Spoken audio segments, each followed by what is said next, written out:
Egun on guztioi, egun on arratsaldeon, eta ongi etorri sail ofizialeko film berri baten prentsaurrekora. Bienvenido, se trata de la rueda de prensa correspondiente a la coproducción entre Chile, Francia, Alemania y Grecia, titulada Jesús, y que se proyecta dentro de la sección oficial del festival. Presentan la película Fernando Busoni, que es el director, los intérpretes Nicolás Durán y Alejandro Goic y los productores Jacques Bidou, Marianne Dumoulin y Giancarlo Nasi Cañas. Vamos a dar paso directamente al turno de preguntas.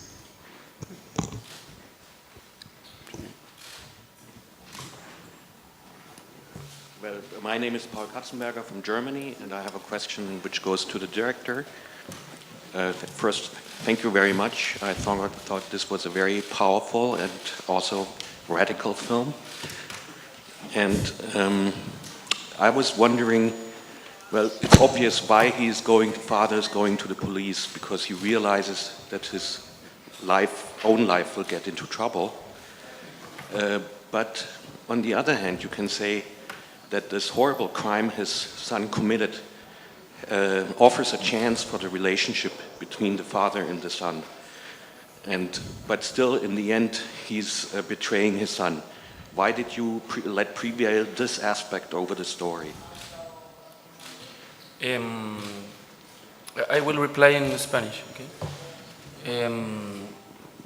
Bueno, la película tiene la intención de registrar la crisis de esta relación entre este padre y este hijo y cómo esta relación filial y sanguínea, que no necesariamente se traduce en una relación afectiva, amorosa, de contención, y cuando este vínculo se ve puesto en una crisis a través de este hecho radical y extremo,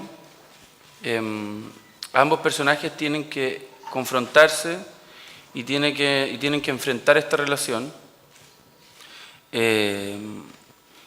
ahí es cuando la película comienza a develar que las bases y los cimientos de este vínculo no son tan sólidos, son permeables, y esta reacción de este padre revela un poco la premisa de que esta figura patriarcal es bastante intermitente o fantasmagórica, que esta figura patriarcal es la que te da la identidad, la que te reconoce, la que te da el apellido, pero también la que te abandona o eventualmente la que te puede traicionar. Tiene que ver con una reflexión que cruza la historia latinoamericana y chilena en particular, desde la colonia hasta la fecha, y tiene que ver con la figura del guacho, que es una palabra quechua que nosotros empleamos bastante, que tiene que ver con la orfandad, con estos chicos que son huérfanos y que en generaciones como la que plantea la película, esta relación entre el padre y el hijo todavía está viciada y todavía no hay un vínculo emocional tan profundo. Entonces, básicamente eso, es la sensación de este padre de no querer hacerse cargo, por un lado, y por otro también hay una suerte de alegoría o de analogía, si se quiere, con una sensación de que este padre se debe a un deber mayor, a un deber supremo, como si fuese el sacrificio de Isaac, pero en este caso ese deber supremo responde a la sociedad, un deber de cruzar un cierto límite hasta donde el padre no quiere hacerse cargo del hijo. En el fondo no es un amor incondicional, sino que es un amor o una responsabilidad que tiene un límite hasta donde compromete sus propios intereses. He hates his fucking father. No, I actually love him. I know. That's okay. He's so nice. Yeah, he is. Siguiente pregunta, He's por watching favor. the press conference. Come on.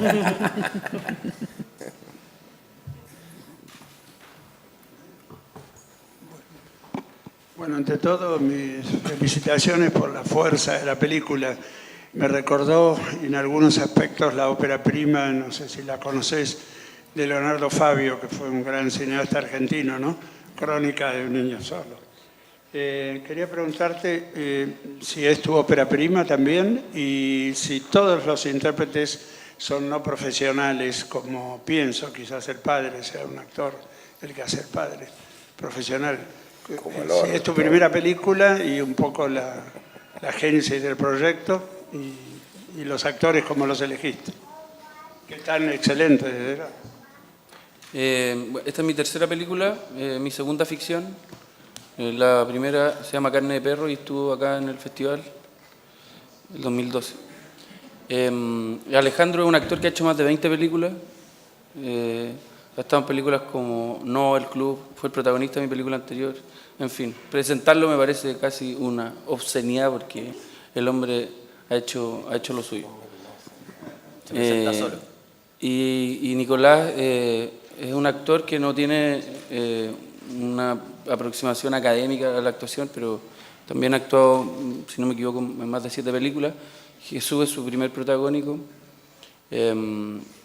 Y la búsqueda del personaje de Jesús era bien complejo porque era un personaje muy exigente desde lo físico, de lo actoral. Era un personaje que tenía un arco muy complejo y yo quería que el personaje tuviese 18 años, no que fuese un actor de 20 y tantos interpretando a un menor.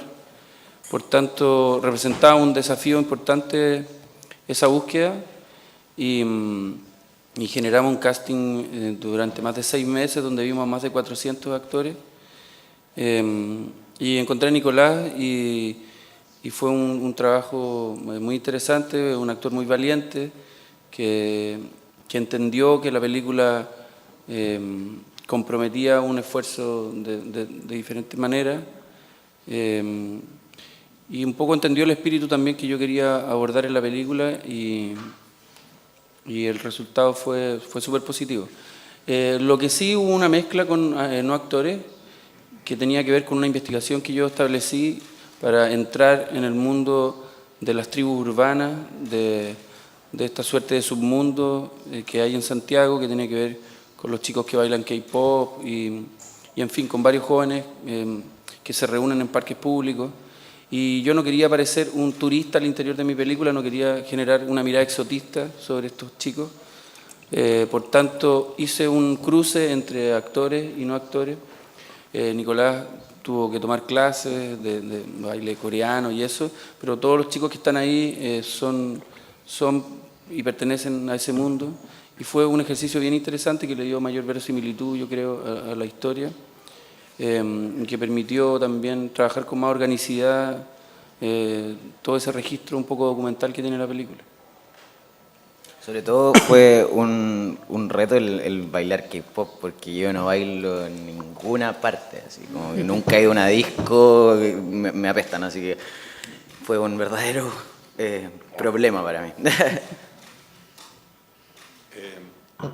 De las películas que estamos viendo aquí en San Sebastián de Chile, prácticamente todas están basadas o inspiradas en hechos reales.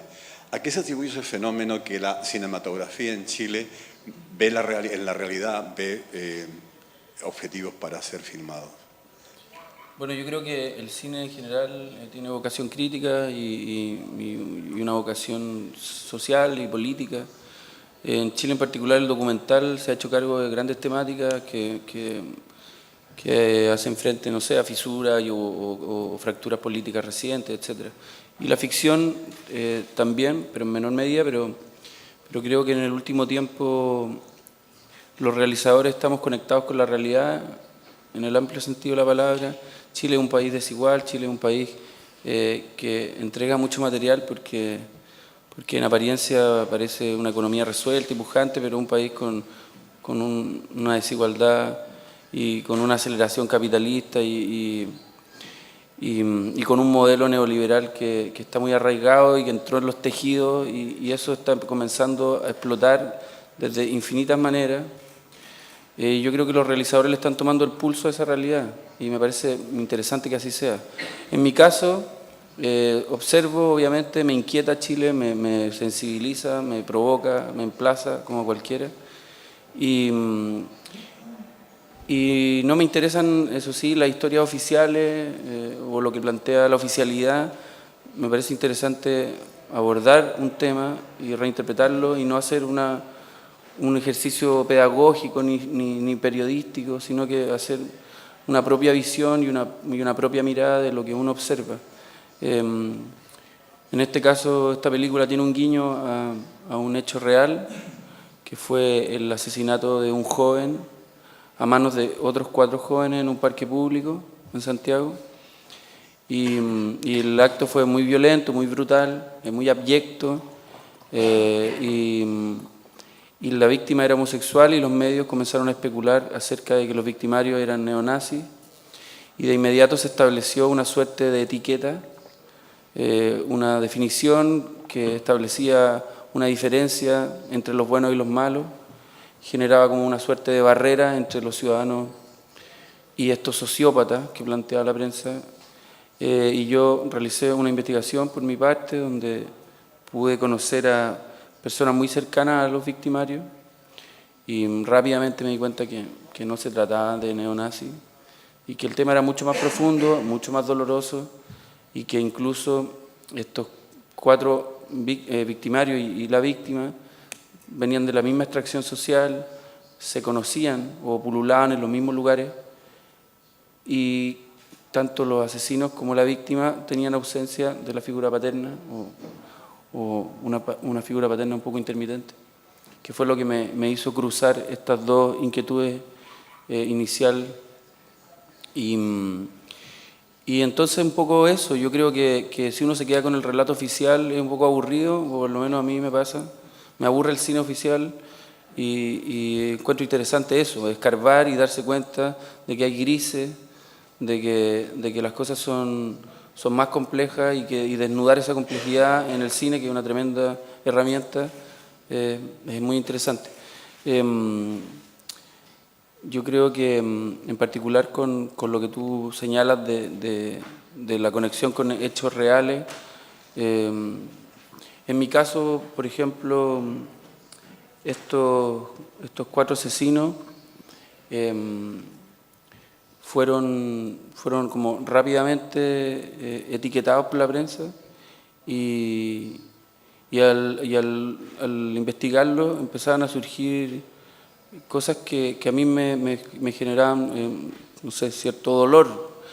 En el fondo, este crimen no se trataba de un crimen de venganza, no se trataba de un crimen ideológico, no había un móvil de odio, se trataba de gente igual, entonces era como un fratricidio, como hermanos que se matan. Entonces, una vez lo hablamos con Alejandro, es como el fracaso del pueblo un poco, y eso es muy aterrador y muy triste, porque no es que yo justifique un asesinato por lucha de clase, pero evidentemente uno podría llegar a entender algo de esa naturaleza, pero en este caso no es así. Entonces, nada, yo creo que cuando pasan estas cosas es necesario mirarlas, es necesario observarlas. Siguiente pregunta, por favor.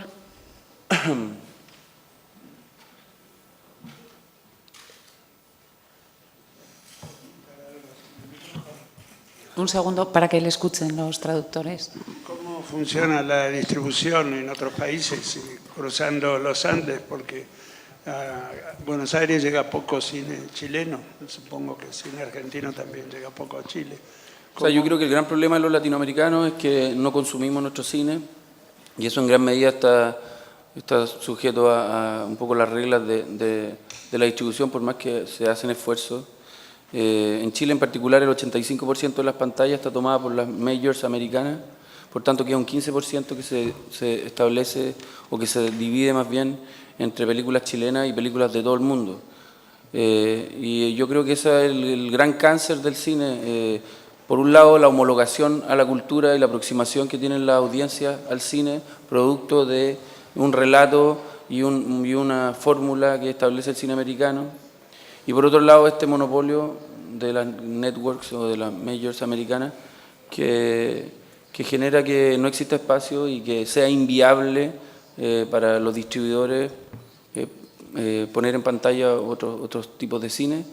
Y también para los productores un dolor de cabeza competir con una maquinaria gigante detrás. Pero bueno, yo creo que los productores acá mismo también tienen como sus tesis al respecto, pero es así como yo lo observo. Yo creo que más allá de las voluntades personales, hay políticas de Estado que no son proteccionistas con respecto a la cultura y al cine en particular.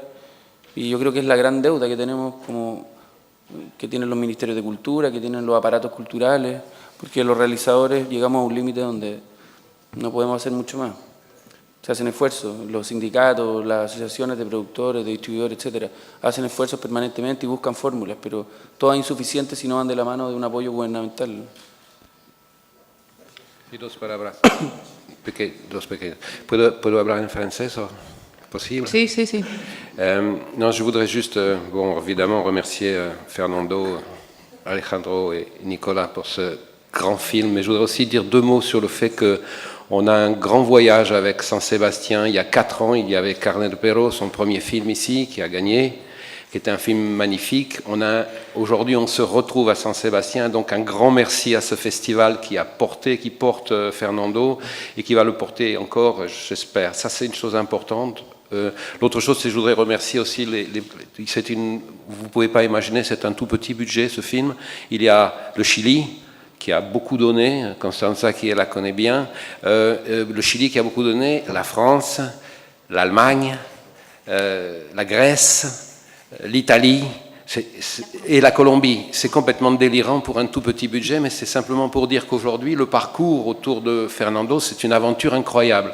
Avec Titus qui est là, avec Constanza, avec Irini, avec Georges, avec Diana, avec évidemment notre ami Giancarlo. Dire simplement que c'est inimaginable, mais c'est 5 pays, et l'Italie, j'ai oublié l'Italie, qui a aussi donné une part importante, puisque l'Italie, par l'intermédiaire du Torino Film Lab, a donné de l'argent à ce film. Donc vous voyez cette mosaïque incroyable, mais bon, comme il y a des grands talents au milieu, cette mosaïque n'a pas été un assemblage de prédateurs, mais d'aficionados. Esta pregunta para Nicolás. Si te ha costado bailar, ¿te costado hacer las escenas más fuertes de la película? Me imagino que no tenías experiencia, que nos cuente también el director. Era virgen, de hecho. Sí, bueno, principalmente perdí la virginidad con Gusoni y después de eso, bueno, se me hizo más fácil. No, a ver. No se me hizo tan difícil. Se me hizo más difícil bailar, la verdad. Como que, para ser súper sincero, no tengo muchas inhibiciones, así que no fue tan duro. Aparte que la chica con la que mantengo relaciones sexuales en la peli era mi primera novia, entonces como que, o sea, era mi novia en ese entonces como que no había ningún drama, era todo mucha confianza entre los dos. Lo que fue más difícil fue la escena de sexo homosexual. Eso está muy fuerte. Y hubo un poco de investigación también. Tengo varios amigos gay que conversé con todos ellos para saber qué pasaba en ese sentido. Pero eso, no fue como difícil a nivel de, como dije, inhibiciones, sino que fue como de que se viera real, de que quería que se sintiera muy real también. Eso. Hubo que cortarlo, pararlo, detenerlo, ponerlo. Sí, es que una vez que empiezo no hay vuelta atrás. Y al montaje sí también ha costado mucho al montaje. De hecho, las dos escenas eran más fuertes de lo que se ven en pantalla, así que podrán imaginarse. Yo quería agregar algo sobre las escenas de sexo que yo entiendo que pueden ser muy pregnantes a la hora de ver la película porque se trata de sexo explícito y eso.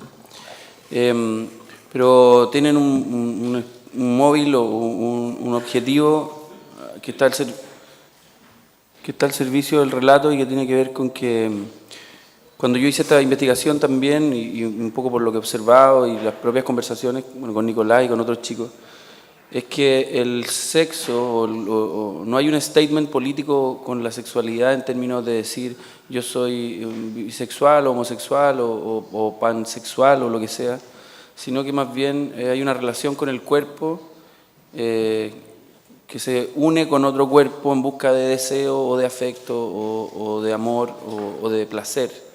Y estas definiciones suenan un poco anquilosadas para estos chicos, y eso a mí me parecía muy interesante reflejarlo en la película. Y por otro lado también que los encuentros sexuales se generan en espacios públicos precisamente porque ellos no tienen espacios de intimidad en sus propias casas. Entonces los parques operan como una suerte como de nueva polis donde ellos se encuentran, se identifican, generan espacios de identidad, toman, bailan, tienen sexo y también eventualmente se pueden cometer excesos. Entonces un poco la película apelaba a eso por un lado, como a graficar el sexo en un lugar público, desinhibido, porque no hay ningún problema moral con eso, y también porque el sexo es genital y compromete genitales, y estaba bueno verlo porque no me parece en ningún sentido algo malo, ni pecaminoso, ni oscuro. Y lo mismo con la relación con el amigo, es decir, un intercambio de cuerpo en busca de deseo o placer. Nosotros fuimos sometidos de manera brutal a la imposición de un sistema neoliberal extremo, previo, el gran modelo, ¿no? Uncle Milton Friedman fue a Chile, ¿no? Y impuso por la vía de la dictadura militar, perdón, este modelo muy brutal. Una de las consecuencias, primero es, en su mejor expresión, ¿no? Va a dejar al menos, ¿no?, un tercio más de la población fuera del sistema. El sistema no funciona teniendo esta especie de detritus social, de soledad y de marginación. De tabú. ¿No? Absoluta. Y Chile es un ejemplo, tal como fue impuesto como un laboratorio del neoliberalismo previo llamemos a Reagan, Thatcher, en periodo, ¿no?, y en Europa, ¿no?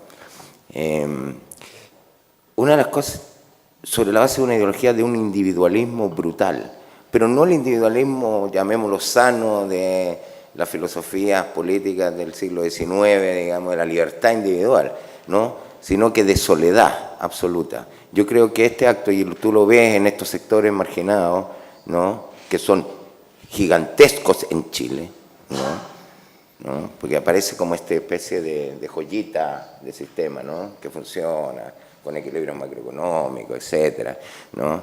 Hay una gran marginación de la gente, ¿no? Grandes diferencias, hacen todas las diferencias, digamos, sociales y económicas de manera increíble, simplemente, ¿no? Una de las consecuencias de este individualismo cultural es una soledad brutal. Y una manera de no estar solo, este sexo ansioso, pleno, ¿no? Es una manera de búsqueda, ¿no?, en los sectores de jóvenes, ¿no?, marginados en Chile, ¿no?, de amor profundo. Así que creo que hay que ver esta escena, ¿no?, de sexo explícito como una búsqueda desesperada de paliar esa soledad infinita del alma. Es una búsqueda, la única, ¿no?, porque son parias desde el punto de vista de la sociedad, no sé, no hay gente exitosa, no hay winner, ¿no? También una búsqueda por mi generación de alejar todos los tabús posibles. Como decía Fernando, hay una cosa que ya no, yo creo que eso se va a eliminar. Ya no existe ni bisexual, ni lesbiana, ni homosexual, ni lo que sea. Eso ojalá se acabe, se acaba, ya no existe. Nosotros queremos saberlo todo, queremos vivirlo. Entonces, eso, se aleja cada día más. Ven para acá. Así que todos bienvenidos a la orgía. ¿Podríamos cerrar y apaguen las cámaras? Me apaguen las luces igual, que tengo problemas con mi cuerpo. Hotel Londres, habitación 400. Ah, sí, eso. Hotel Londres, habitación 402. Así. Siguiente pregunta, por favor.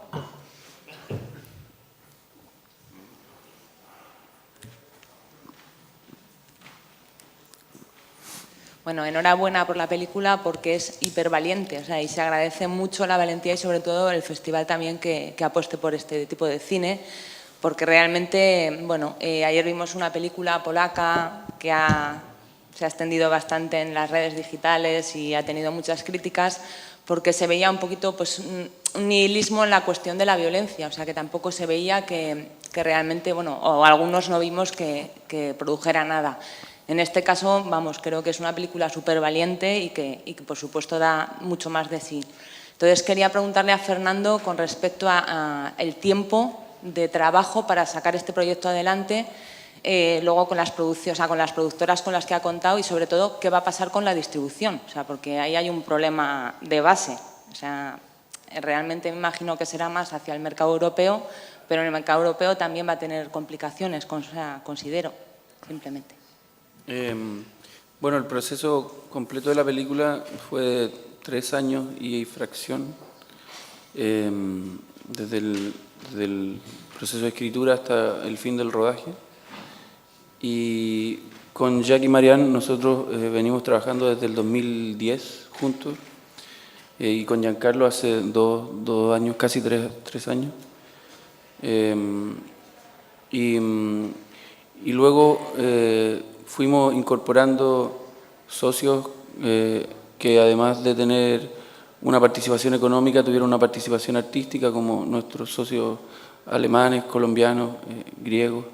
Y también hubo un trabajo para ir modelando esta estructura financiera y ir dándole organicidad a los procesos artísticos para poder ir generando parte de la postproducción en algunos lugares, ir generando además una colaboración artística entre los países, no solo económica.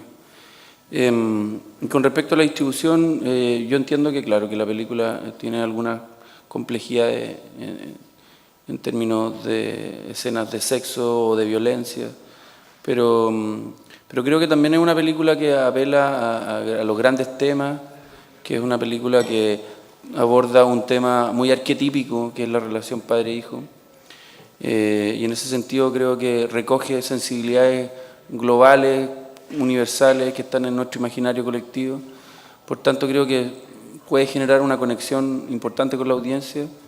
Estuvimos ahora en el Festival de Toronto y la verdad es que quedamos muy sorprendidos de la recepción del público, aparte de las críticas que estuvieron muy bien, pero de la recepción del público, que estuvo muy llano al mensaje de la película, y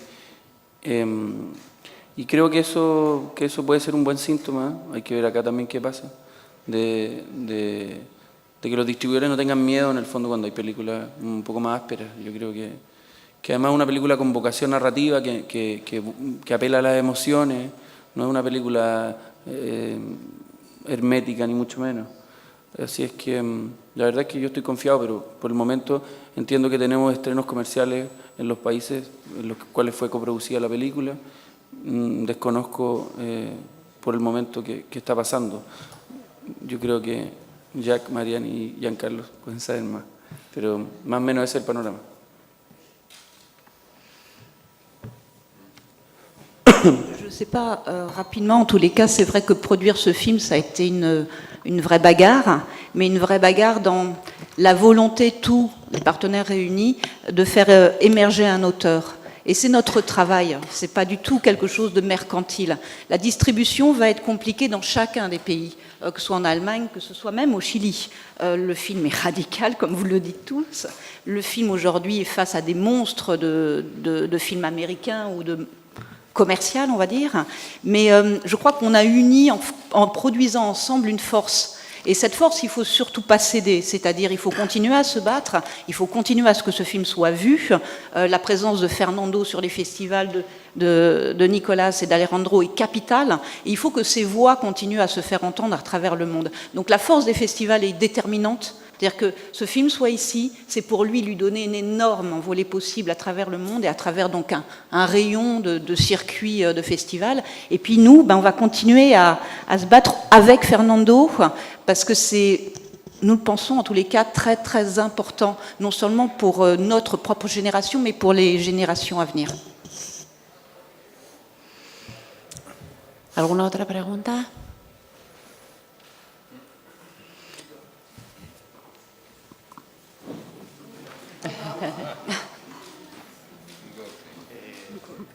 ¿qué tal? A ver, ¿cómo te explico esto? Me ha parecido una película fantástica, es lo mejor que he visto hasta ahora. No he visto muchas, pero de lo que he visto hasta ahora es la mejor película. Pero durante todo el relato, viendo que cinematográficamente era fantástico, tenía dudas morales sobre la propuesta. Es una propuesta muy arriesgada, aparte del punto de vista de la víctima, del victimario, perdón, del asesino, de uno de ellos. Yo como director también, que soy, con 2 películas aquí en San Sebastián, y homosexual, te pregunto, ¿y la víctima? ¿Dónde queda la víctima en tu película? El crimen y el castigo está claro y el punto de vista lo entiendo, pero me falta algo de la víctima. Claro. Yo entiendo tus aprehensiones y me parece una pregunta muy interesante. Yo creo que cuando uno observa una historia en lo macro, hay infinitos ángulos y ópticas. Y cuando yo planteaba la idea de no generar una historia oficial, tenía que ver con que yo extraigo elementos de forma arbitraria, con infinitas licencias de ficción, y escojo una mirada y escojo una dirección. Y en esa dirección, la víctima, para mí, era un cuerpo que era utilizado como un juego y que posteriormente se convertía en un muerto, pero se trataba de un cuerpo. Y mi reflexión estaba puesta en el victimario, precisamente porque lo que a mí me gatilló esa mirada fue, como decía anteriormente, observar que en la prensa se generaba una mirada miope y reduccionista sobre un hecho que era infinitamente más profundo y más doloroso. Entonces me parecía prudente hablarlo desde ese lugar y también establecer que esos jóvenes que yo investigué tenían carencias afectivas, tenían, como decía Alejandro, padecen este contexto de este Chile neoliberal castrador y excluyente. Y en algún momento, creo yo, esa violencia subterránea, cotidiana, erupta de alguna forma. Yo creo que, a diferencia de la generación de Alejandro, que había un tirano contra el cual enfrentarse, una figura visible, nuestras generaciones han vivido la figura del tirano invisible, que está en los tejidos y que es silente, y que tiene que ver con eso, con este modelo. Y yo creo que la película entiendo que pueda generar una sensibilidad, porque se trata o se apela a este crimen gay. Pero me parece que de igual forma, aunque no se establezca en el relato en términos concretos, igual uno hace esa reflexión sobre esa víctima. Pero, como decía anteriormente, finalmente lo más aterrador de esto es que se matan entre ellos, que ellos son hermanos. Y eso es lo más doloroso, yo creo. Y creo que choca y que molesta también, porque estamos acostumbrados a observar en el cine la banalización de la violencia, que tiene que ver con un Rambo que va a agarrar una metralleta y mata a vietnamitas y vuelan los vietnamitas, y hasta nos puede parecer divertido. Pero cuando vemos una violencia que está más próxima a nosotros, que la hemos padecido o la hemos visto, o está más en nuestra familia o en nuestro barrio, eso sobrecoge porque está cerca, porque la reconocemos. Es más cómodo la explicación unilateral de una motivación o ideológica o homofóbica, que es la que en Chile se dio. Es más incómodo decir hay cientos de miles de jóvenes que producto de otros motivos, ¿no?, de su propia existencia, de su carencia de oportunidades, de no tener destino, de su soledad, ¿no?, son todos eventuales criminales, ¿no? Y eso es difícil de tragar y de aceptar, ¿no? Y yo creo que ese es el valor. De todas maneras, está presente la víctima.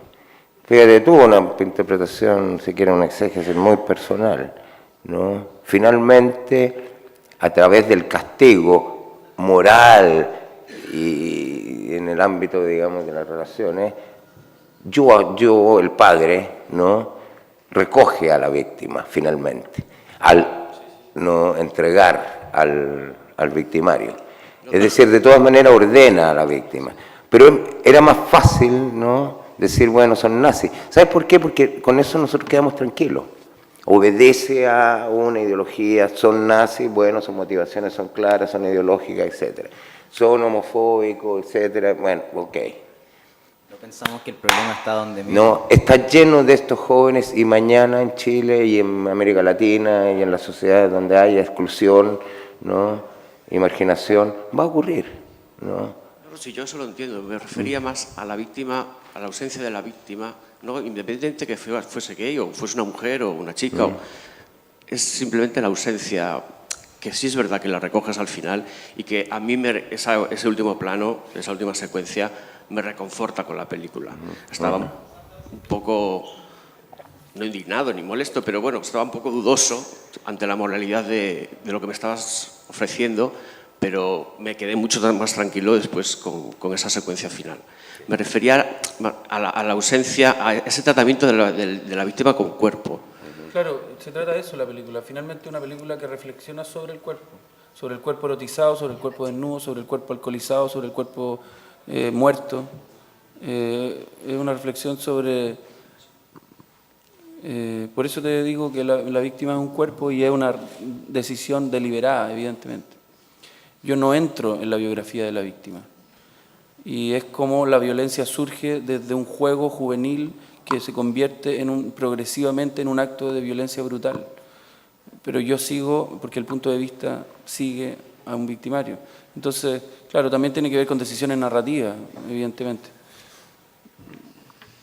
Hola, de nuevo. Quería preguntarle a Nicolás, porque antes habéis comentado una cosa bastante interesante en la cuestión de la nueva generación, de cómo lleva la bisexualidad, o sea, que es una cosa totalmente normalizada. Entonces, a raíz de una película que se está ahora mismo también viendo en San Sebastián, Rara, que se está hablando ahora mismo precisamente la directora hablaba de la necesidad de que en Chile pues, se empiece a verse el matrimonio, o sea, se legalice el matrimonio homosexual, todo lo que conlleva, pero no a nivel de una cosa frívola, sino de que se puedan tener hijos y que eso esté normalizado también. Preguntarte si en la generación de la que tú nos estás hablando, eso, o sea, no solamente es el rollo de la sexualidad como un tema hedonista, y si realmente se ve también con normalidad que esas parejas puedan tener hijos, sean unas parejas normales, o sea, que haya un lugar para ellos en la sociedad. Absolutamente, sí. Yo creo que hablo por parte de la mayoría de mi generación. Todos queremos ese cambio, todos queremos que se dejen de huevear, que se dejen de molestar a todos. Es decir, que dejen ser libres, vive y deja vivir, así de simple. Yo creo que eso es lo que queremos todos, por eso hay tantas marchas, por eso es que ya, no sé, yo creo que es lo que todos pensamos, al menos yo así lo veo y así lo vemos con mis amigos y bueno, es lo que yo también espero. Yo quería agregar con respecto a eso, perdón, que va un poco en la dirección de lo que te planteaba anteriormente con respecto a estas definiciones en términos políticos acerca de la sexualidad o eso. Yo, la verdad, desconozco en términos así profundos cuál es la posición de esa juventud o si se puede cuantificar o no, no tengo idea. Pero mi sensación es que como en términos sexuales hay una superación de estos estigmas o de estas etiquetas, se ve con absoluta naturalidad también la posibilidad de tener familias monoparentales, y eso lo veo también en mi generación, y también lo veo acá con amigos europeos, porque en Chile es un poquito más tabú, pero de amigos que deciden tener un hijo entre un hombre gay y una chica heterosexual, o lesbiana, da lo mismo. Yo creo que claro, que las generaciones que vienen también naturalizan eso, que a ojos de generaciones pasadas hubiese sido un escándalo. Yo solo quiero decir, con respecto a lo que dice Pepa San Martín del matrimonio homosexual, independiente de la posición que tenga cada uno, encuentro que es inaceptable que la ley no sea igual para todos. lo básico de un Estado de Derecho, lo básico de un Estado democrático, y que la ley discrimine y que haya una ley que solo es para una parte de la población y otra parte de la población que se rija por otra ley, es simplemente escandaloso. También es por un tema, lamentablemente, de que mi país está bajo una estela de catolicismo, ¿cachai? Entonces como que eso es lo más difícil y esa es la gran razón de por qué varias cosas no son legales en Chile y es una estupidez. El matrimonio... ¿Eres católico? Tú me dijiste cuando hiciste el casting que eras católico. No soy católico. Dije que creo en Dios, Nosotros creo en Dios estamos o algo, en haciendo una cargo de las energía en sí. opiniones contra Pero eso, yo creo que el catolicismo en sí acaba con muchas de las libertades que para todos nos parecen más que normales. ¿Alguna pregunta más? Bueno, terminamos la rueda de prensa. Muchísimas gracias a todo el equipo. Gracias.